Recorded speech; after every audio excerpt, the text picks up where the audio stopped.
Hi guys, today I am going to show you some new chess tricks.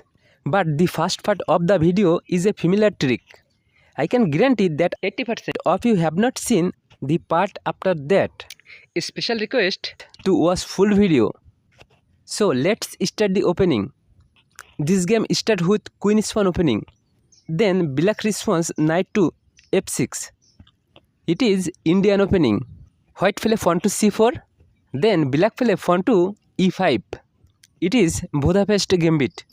In this position, most player was white look to capture this pawn and same time attacking this f6 knight. But don't worry, this time we are making another dangerous trap. You simply play knight to g4, attacking in this pawn. White feel look to defense, so he bringing out his knight and defends it. Let me show you a quick trap that you can set up from this position as well. First, you can play d6, offering to threat of pawn. White simply smile and take this d6 pawn. After white takes, you can take back with your bishop. Now, in this position, most average player start to get very uncomfortable with this knight. So, this time white play pawn to h3. It is look like very good move, but she is gone. Let me show you how. First, you will play the clear move knight capture f2.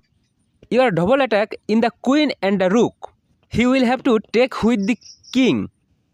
But that a blunder because bishop to f3 check and same time discover attack in the white queen. And unfortunately for white, king cannot go back. King will take the bishop and we will simply grab the queen like this. And you should easily winning from here. Okay, now let's go back and see another interesting variation.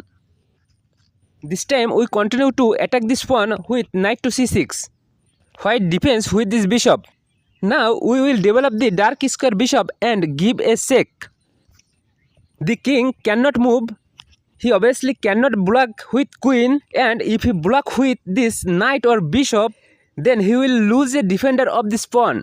So the only option he has is to block with this knight. Knight to c3 is not such a good idea. Because if the bishop takes and he will have to recapture with this pawn, he should ultimately destroy of the pawn structure. So white will have to play knight to d2. From here, you can continue attacking this pawn.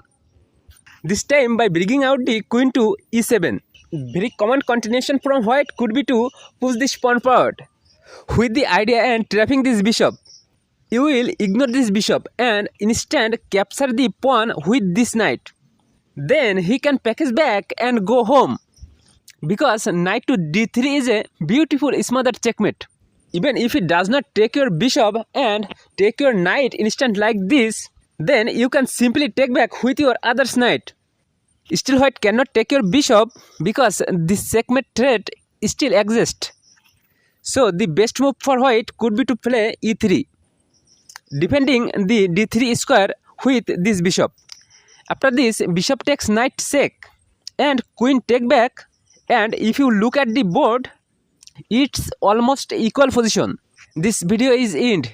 Guys, definitely subscribe to me because my dream of 100k subscribers in my channel. Or like this video because I love chess. See you in my next video. Tata and bye bye.